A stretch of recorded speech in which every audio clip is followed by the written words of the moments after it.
Hello everybody and welcome to the World Wrestling News. I'm your host, Canadian Poutine. Breaking frickin' news, guys. Finn Balor could be making his in-ring return fairly soon. According to several sources, WWE is currently advertising him for several upcoming live events. WWE.com lists Balor appearing at the live event at the KeyBank Center on March 10, 2017, as well as the live event in Toronto on the March 26th live event in White Plains. He's also booked in for the Europe tour in May, so it seems like Balor may be good for a WrestleMania match. No word on when he will return to TV action. But on to the next bit of news. Kurt freaking Angle could be making a WWE in-ring return fairly soon. According to the Wrestling Observer newsletter, WWE's plan could be to have Kurt Angle work a quote-unquote very limited schedule. Oh no, not more part-timers. But of course, first Angle has to pass mandatory physical tests. Now this matter is not guaranteed, but it's still nice to know WWE gives a damn. But this past weekend, Angle was performing at the WCPW against Alberto Del Patron. And if you don't have common sense, that stands for Alberto Del Rio. So it goes to show Angle is not done and out of the wrestling world just yet. Who would you list off as a possible feud with Kurt Angle if he was to return? Let me know in the comment section below.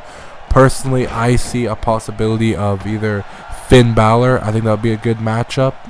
If Angle was to work a WrestleMania match, there's no time to build up a WrestleMania feud with somebody at this current time, so why not have a returning Finn Balor challenge the Olympic gold medalist.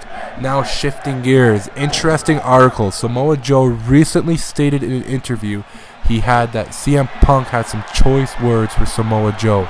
After Samoa Joe joined the WWE, now it's no surprise that CM Punk really hates the WWE and the pro wrestling world. Unfortunately, in my eyes, I see he turned his back on the wrestling world. But in an interview with Eyes on the Game, Samoa stated Punk was rooting for Samoa to be in the WWE. Samoa stated they have a really quote-unquote interesting friendship. We're quote-unquote again, we're kind of like brothers who fight all the time. Well, if only Punk knew how to fight. Sorry, I had to say that. If you guys don't know that reference, go watch UFC 203. Another news, the last bit of news for today, Brock Lesnar recently announced his retirement from the MMA world, but he will pursue his career in the WWE. He's not done with the wrestling yet. Brock Lesnar was suspended on December 15 of 2016 by the Nevada State for failing multiple drug tests leading up to his return in the octagon on July 9th, 2016.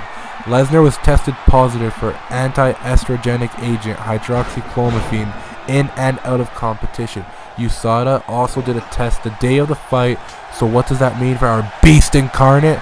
Well, his win got overturned to a no contest. He got fined $250,000, and that's one pissed off beast. So what's next for Brock Lesnar? Will WWE take action, or will it show the internal corruption reported by former wrestlers for the company? Let us know in the comment section below. Anyways, guys, thanks for tuning into this episode of World Wrestling News. This is the Canadian Poutine, and I'm signing out.